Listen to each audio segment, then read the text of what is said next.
ტრამპმა სენსაციური განცხადება გააკეთა ახლო აღმოსავლეთში. მას შემდეგ, რაც ჯონათან პოლარდი, ამერიკელი ისრაელელი ყოფილი ჯაშუში, პოდკასტში გამოჩნდა და ისაუბრა ირანზე, ომზე და ახალ ფრონტებზე ისრაელის წინააღმდეგ. და მან ზედმეტად ბევრი გაამჟღავნა ზუსტად იმ დროს, როცა ტრამპი თეირანს აწვება.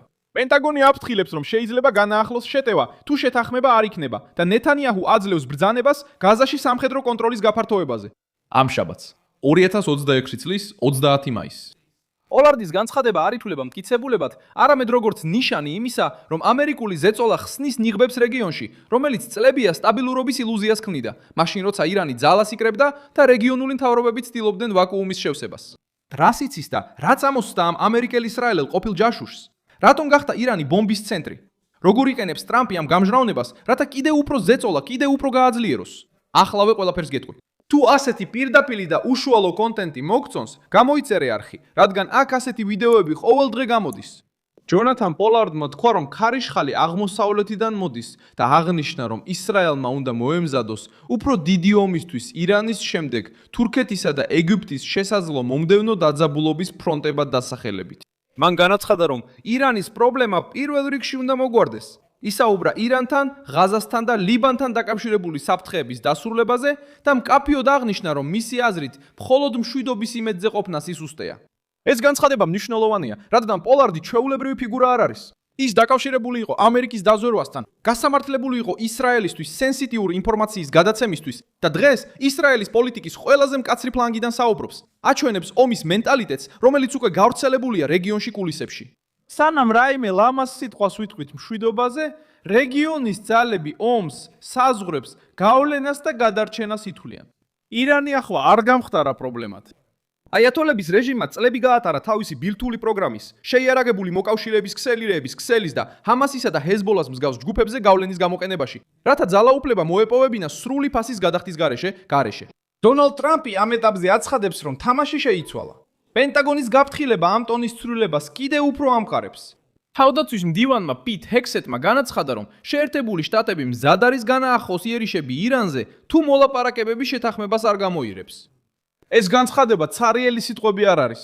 ეს განცხადება რეჟიმს მარტივი არჩევანის წინაშე აპენებს. ან მიიღოს კონტროლიდებადი გამოსავალი, ან გააგრძელოს მუქარაზე დაფუძნებული თამაში და აიღოს ახალი ამერიკული პასუხის რისკი. დონალდ ტრამპი მოლაპარაკების კარს უხსნის, მაგრამ საკეთს ვაშინგტონის ხელში ტოვებს. კარის დახურვაზე გადაწყვეტილებას კი თეირანი იღებს.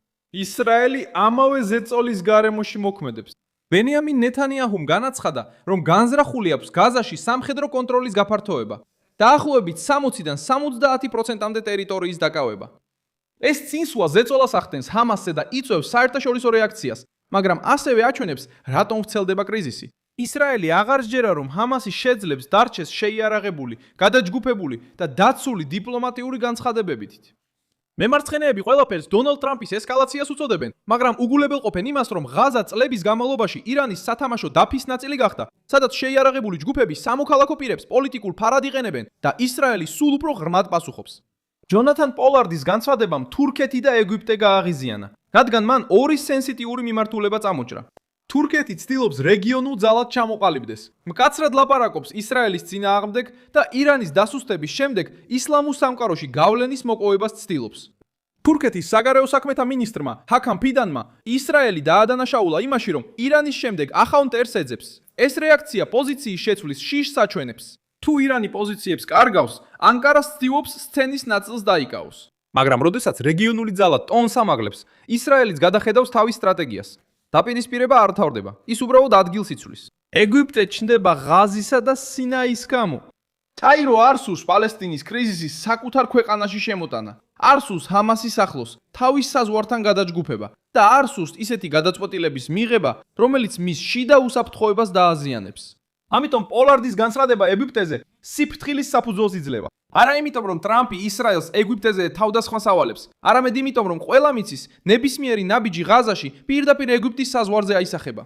საუბარი ერთდროულად სამხედრო, პოლიტიკური და ტერიტორიულია.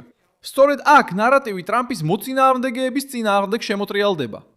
პოლარდი შეიძლება გადაჭარბებულად ლაპარაკობდეს, მაგრამ მისი სიტყვები აჩვენებს სიმართლეს, რომელსაც მედია მალავს. სისუსტის პოლიტიკამ ახლო აღმოსავლეთი არ დაამშვიდა. მან უბრალოდ დრო მისცა ირანს გაზრდილიყო, ჰამას გაემაგრებინა პოზიციები, ჰეზბოლას ლიბანში შეენარჩუნებინა მუქარა და ახალ რეგიონულ ძალებს გამოეცადათ მოქმედების სივრცე. ტრამპს ეს ქაოსი არ შეუქმნია.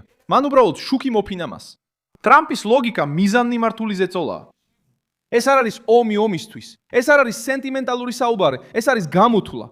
ირანმა უნდა იგრძნოს, რომ ურანის გამდიდრებას, მარშრუტების დახურვას, შეიარაღებული მოკავშირეების დაფინანსებას და ისრაელის მიმართ მუქარას აქვს შედეგი. ისრაელმა უნდა იცოდეს, რომ მას აქვს მხარდაჭერა, მაგრამ ასევე უნდა იმოქმედოს სტრატეგიის ფარგლებში, რომელიც მთელ რეგიონს რადიკალებს არ გადასცემს. თურქეთმა და ეგვიპტემ უნდა გააცნობიერონ, რომ ვაშინგტონი კვლავ რეალური წონით აკვირდება თითოეულ ნაბიჯს. რაც ახლა მოხდება, ძირითადად თეირანზეა დამოკიდებული. თუ რეჟიმი დათანხმდება გადამოწმებად შეთანხმებას, დონალდ ტრამპს შეუძლია ძალის გამარჯვებად წარმოაჩინოს ეს კონფლიქტის გაგრძელების გარეშე. თუ რეჟიმი დროის მოგებაზე გააკეთებს აქცენტს, ახალი თავდასხმების მუქარა კვლავ დღის წესრიგში დადგება. ეხლა ყოველი ნაბიჯი უფრო ძვირიჯდება, რადგან თეთრმა სახმა შეწყვიტა ემის პრეტენზია, რომ დიპლომატიური ნოტა სტრატეგიულ საფრთხეს აგვარებს. პოლარდის მიერ გახსნილმა ბომბამ კიდევ ერთი მნიშვნელოვანი დეტალი აჩვენა. ისრაელი უკვე ფიქრობს ირანის შემდეგზე. ეს ბევრს აშინებს, მაგრამ ასევე ადასტურებს, რატომ სჭირდება ტრამპს პროცესის მტკიცე ხელით მართვა. თუ ვაშინგტონი უკან იხევს, ადგილობრივი ძალები იწყებენ შემდეგი ეტაპის დამოუკიდებლად გადაწყვეტას. თუ ვაშინგტონი სუსტად ერთვება, თეირანი დროს იგებს. თუ ვაშინგტონი ძლიერად ერთვება, ყველას თავიდან უწევს გათვლა. ეს არის მარცხენას უკმაყოფილება. დონალდ ტრამპი არ აძლევს იმ ტრებს ახლო აღმოსავლეთში თავს კომფორტულად იგრძნონ, რომლებიც ტოლერანტობას შეეჩვივნენ. ყოფილი ჯაშუშის სიტყვებმა გამოავლინა ის, რაც მაგიდის ქვეშ იმალებოდა.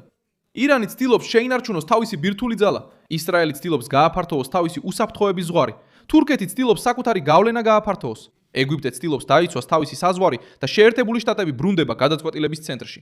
სხვაობა ისაა, რომ დონალდ ტრამპის პირობებში მუქარა ლამას სიტყვებს აღარ ეფარება. ირანს სურდა ბნელში ეთამაშა. ეხლა რეგიონი გამოცდის ფაზაში შედის. თეირანს უნდა გადაწყვიტოს. მისცემს გარანტიებს თუ ახალ დაპირისპირებას იყიდის. ისრაელმა უნდა გამოთვალოს, რამდენად შორს წავიდეს ღაზაში, ისე რომ უფრო დიდი კრიზისი არ გამოიწვიოს.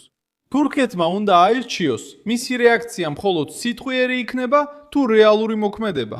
ეგვიპტემ უნდა გაამაგროს თავისი საზღვარი ისე, რომ არ დაუშვას სხვებმა პრობლემას სინაისკენ გადააგდონ.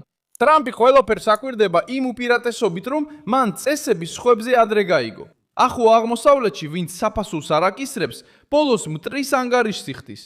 მე ვარ მილსონ ალვესი, გლობალ ინტერნაციონალისტი და ჩემი მიზანია ყოველდღე მოგაწოდოს სიმართლე და შეგინარჩუნო ინფორმირებულობა. ახალი ამბების გმულები ვიდეოს აღწერაშია. დალაიქე ეს ვიდეო, გამოიწერე არხი და ბოლოს გადახედე კომენტარებს, რომ კიდევ უფრო მეტად ჩაერთო მილსონ ალვესის საზოგადოებაში.